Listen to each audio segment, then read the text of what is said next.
Ternyata guru dan murid kompak ya teman-teman, yaitu Habib Rizik Syihab dengan Bahar Smith membuat video yang selaras mengenai Kiai Monyet atau salah satu Gus yang disebutnya Monyet. Dan di sini teman-teman, ketika saya menyimak pernyataan dari Habib Rizik Syihab yang dimana beliau ini memberikan narasi bahwa selepas Lebaran akan terjadi perang, yang dimana beliau yang akan memimpin komandonya untuk berperang tersebut. Saya tidak tahu sebenarnya konflik awal itu apa, namun setelah menyimak beberapa video dari Habib Rizik Syihab, dari komentar-komentar netizen, dan bahkan pula dari video yang ingin kita bahas kali ini, yaitu pernyataan dari Bahar Smith yang juga selaras dengan Habib Rizik Syihab, yaitu memberikan narasi ancaman. Hebat teman-teman, yang dimana kalau kita melihat hal seperti ini ya sudah lumrah ketika mereka ada suatu problematika, narasinya begini, narasinya begitu, dan lain sebagainya. Sekarang kita simak seperti apa video ancamannya, peringatannya, atau narasi tegasnya. Langsung video. Assalamualaikum warahmatullahi wabarakatuh. Oke, ini videonya ya teman-teman. Kullu ummatin laha ramzu izzin wa ramzu izzin al-hamra wal bayda. Oke. Setiap bangsa memiliki simbol kemuliaan. Adapun simbol kemuliaan kita bangsa Indonesia adalah merah dan putih.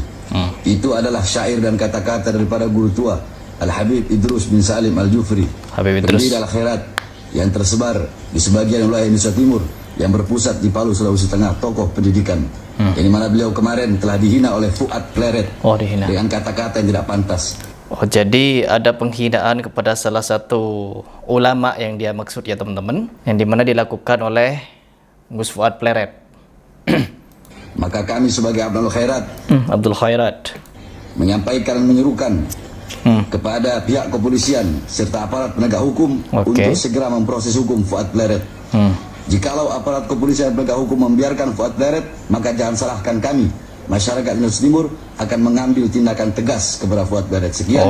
Wassalamualaikum warahmatullahi wabarakatuh. Oke, ini pernyataan secara terbuka ya dari Bahar Smith ya, yang dimana beliau ini memberikan peringatan kepada aparat atau pihak penegak hukum untuk menindak Fuad Pleret yang diindikasikan menghina salah satu Habib, yang dimana katanya begini.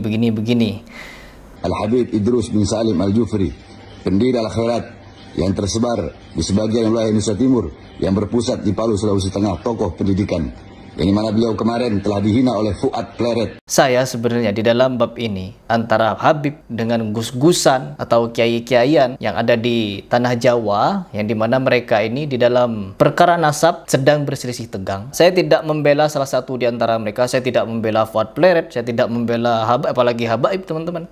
Keduanya ini sama, kedua pihak ini sama-sama ajarannya samalah. Seharusnya mereka ini satu nahkoda, satu perahu, satu kapal, tapi ternyata mereka ini beda kapal, dan akhirnya saling serang satu sama lain seperti ini sekarang. Dan sikap saya teman-teman ketika melihat fenomena seperti ini, saya di sini melihat dari sudut bahwa jangankan para Habib atau para kiai atau para Gus, Fuad Pleret lah khususnya, yang dikatakan menghina salah satu Habib sesepuh mereka. Saya khawatir persepsi publik yang dibuat negatif oleh kelompok oposisi maupun kepentingan-kepentingan luar negeri itu lama-lama dipercaya oleh putra-putri bangsa Nusantara, oleh pribumi, karena sikap-sikap konyol, tindakan-tindakan konyol yang menyakiti pribumi, termasuk diantaranya mengusulkan si siapa itu tadi, monyet satu itu, si Idrus bin Salim, Al-Jufri itu menjadi pahlawan. Saya bilang monyet karena saya sedang mengamalkan isi Quran. Pengkhianat itu disebut monyet, kunu kirodatan khosiin, jelas kan? Di antara Habib juga teman-teman, banyak yang menghina gelar kiai. Ya, banyak yang menghina gelar kiai. Kiai, siapapun kiainya, yang berani menikahi syarifah, maka itu tidak layak untuk dijuluki kiai. Tapi layaknya dijuluki apa? Siapa yang bilang?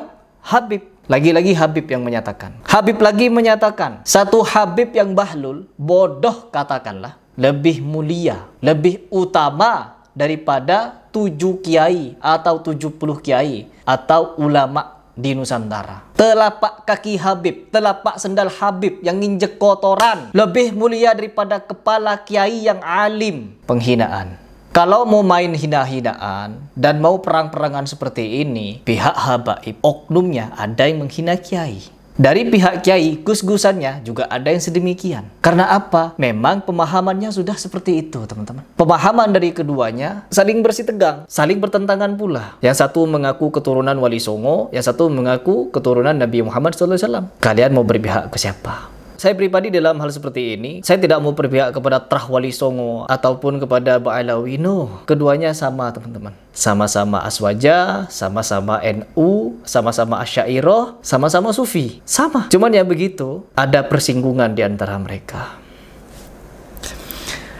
Dan mereka sama-sama tidak setuju kepada Salafi, teman-teman. Namun, di antara mereka juga, misalkan kiainya, kiai juga ada yang sedemikian. Ada yang setuju dengan Salafi. Habib malah ada yang jadi Salafi. Kiai juga ada yang jadi Salafi. Tapi di antara mereka, ada baru-baru ini, Qori yang awalnya sekubu dengan Fuad Pleret, kamuflase, teman-teman. Beralih kepada Ba'alawi sekarang. Jadi saya tidak tahu skenario apa yang sedang mereka rencanakan ini di dalam pernasapan ini ya, teman-teman. Ya, kalau saya pribadi, saya masih setuju dengan apa yang dijelaskan oleh Prof. Madakhem Ali, bahwa mereka ini diragukan nasabnya bukan tanpa alasan, tapi ada berbagai macam alasan. Yang pertama adalah tentang ketidakadaan catatan 500 tahun tentang nasab mereka tersambung kepada Ahmad bin Isa Al-Muhajir, yang dimana dikatakan hijrah. Bahkan seperti diceritakan oleh Gus Baha pun juga berusaha untuk memberikan pembelaan kepada Habib, dan diberikan tantangan sampai sekarang tantangannya belum dijawab oleh Gus Baha, yaitu apa? Untuk memberikan penjelasan mengenai apa yang disampaikan oleh Gus Baha kalau Ahmad Isa Al-Muhajir hijrah dari Arab ke Yaman, bahkan mau dikasih hadiah 200 juta, teman-teman. Tidak ada sampai sekarang. Itu bagaimana? Kira-kira bagaimana? Ya, semoga ini menjadi pembelajaran, teman-teman, bagi kita semua yang berpikir bahwa dengan nasab mereka harus dimuliakan, dengan nasab mereka bisa jadi juru selamat, dengan nasab mereka bisa memberikan jaminan kepada orang masuk surga. Sedangkan Nabi Muhammad SAW saja kepada Fatimah tidak pernah menjamin-jamin masuk surga. No, nggak ada. Melainkan pada saat ini sangat ramai mereka ini ngeklaim ini. Allahul Musta'an. Jadi, apa yang kalian lihat dari pernyataan Bahar Smith? Apakah ini layak untuk dijadikan perseteruan, atau ini hanya playing victim, atau bagaimana? Silahkan kalian komentar di bawah. Tapi sebelum itu, tonton video dari Habib Rizik Syihab yang juga berapi-api di dalam memberikan pernyataannya kepada para kiai. Begitu dari saya.